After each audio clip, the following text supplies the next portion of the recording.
આજે હું અમારા ઉજનવાડા ગામનું એક પવિત્ર ધામ છે, બહુ પવિત્ર છે અને ચમત્કારી છે એવી એક પવિત્ર જગ્યાએ ગંગેશ્વર ભોળાનાથના દર્શન કરવા માટે આવ્યો હતો. એટલે છેલ્લા કમસે કમ જ્યારથી થરાદ જિલ્લો જાહેર થયો ત્યારથી અમુક જે લોકો પોતાના સ્વાર્થ માટે કરીને થરાદ વિસ્તારની પ્રજાને, દિયોદર વિસ્તારની પ્રજાને, કાંકરેજ વિસ્તારની પ્રજાને અને ધાનેરા, બાબર અને વાવ, એમાં ખાસ કરીને કાંકરેજ, દિયોદર અને ધાનેરા આ ત્રણ તાલુકાની જે ભોળી પ્રજા છે એને ગુમરાહ કરીને એમના વિકાસને રોડા નાખનારા જે તત્વો કામ કરી રહ્યા છે એના બારામાં મારે થોડી વાત કરવી છે. એટલા માટે હું અહીં આવ્યો છું.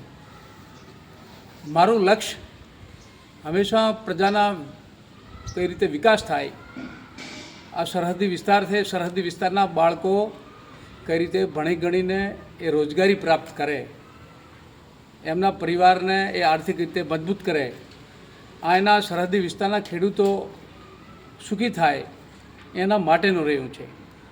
પણ જ્યારે અમુક જે તત્વો છે એમાં ખાસ કરીને કોંગ્રેસ સાથે ભળેલા જે લોકો છે, આવા જે લોકોને પણ હું કહું છું કે કોંગ્રેસની જે વિચારધારા છે એ હંમેશા લોકોને બેકવર્ડ રાખવાની રહી છે.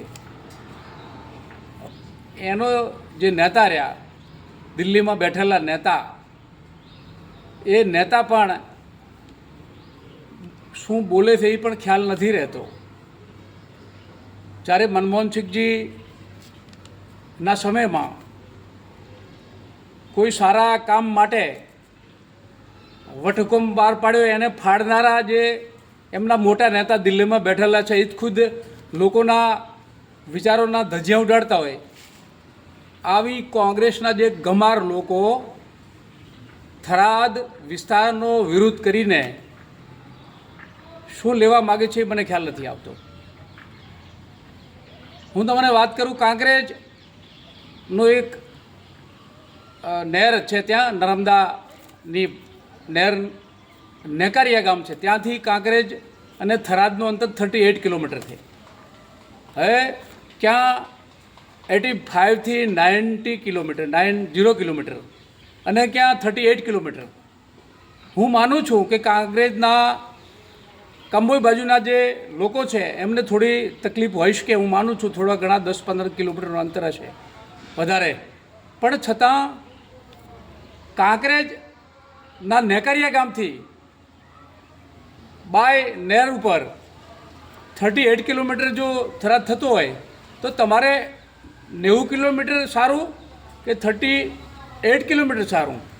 એટલે મેં કાંકરેજના જે નાગરિકોને અને યુવાનોને હું કહેવા માગું છું કે તમારી જે લોકો જે તમને ગેરમાર્ગે દોરે છે, તમને જે ગેરમાર્ગે દોરી અને જે તમારી વિકાસની જે પ્રક્રિયાને અવરોધવાવાળા લોકો છે, જે કોંગ્રેસના જે ગમાર લોકો છે, એમાં અમુક ભણેલા લોકો છે, આવા લોકોને હું વિનંતી કરું છું કે આ વાતમાં ના પડો, નહીંતર પારાવાર તમને નુકસાન થશે આવતા ભવિષ્યમાં.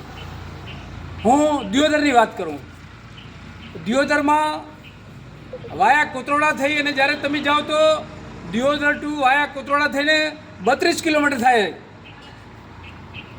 થરાદ, અને લવાણા થઈને થાય તો 5 કિલોમીટર થોડું વધારે થાય. પણ તમે વાયા કોતરોડા થઈને જાઓ તો થરાદ 32 કિલોમીટર. તો તમે આ બધા શું નાટક કરો છો? તમે આ પ્રજાને, ભોળી પ્રજાને છેતરવા માટે, તમારા રાજકીય રોટલા રળવા માટે તમે જે પ્રજાને ગેરમાર્ગે દોરો છો, આ બહુ દુર્ભાગ્યપૂર્ણ છે. સરહદી વિસ્તાર થવાથી કેટલું બધું પારાવાર ફાયદો થશે. અહીં 10 વર્ષ માટે સરકારે ટેક્સ કમી માટે કરી અને સરકારે બહુ મોટો ફાયદો કર્યો છે. અહીં મોટી બંજર જમીન પડી છે, અહીં પાકિસ્તાન નજીક છે, અહીં મોટા મોટા પ્લાન આવશે, અહીં નમકની મોટી ફેક્ટરીઓ ઊભી થશે. ભવિષ્યમાં સરકારનું મોટું વિઝન છે હવે ધાનેરાની વાત કરું તો ધાનેરા મને એમ લાગે 32 થી 35 કિલોમીટર દૂર છે.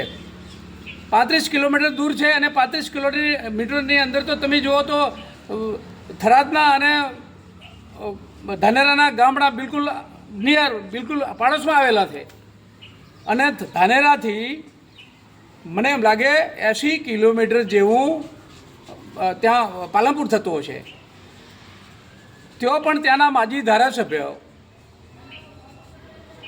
પુરોહિત દાદા એમને શરમ આપવી જોઈએ કે ગુજરાત વિધાનસભાના વંદનીય અધ્યક્ષ શંકરભાઈ ચૌધરી સાહેબ કોઈ દિવસ કોઈનું ખોટું કરે એવી એમની વિચારધારા નથી.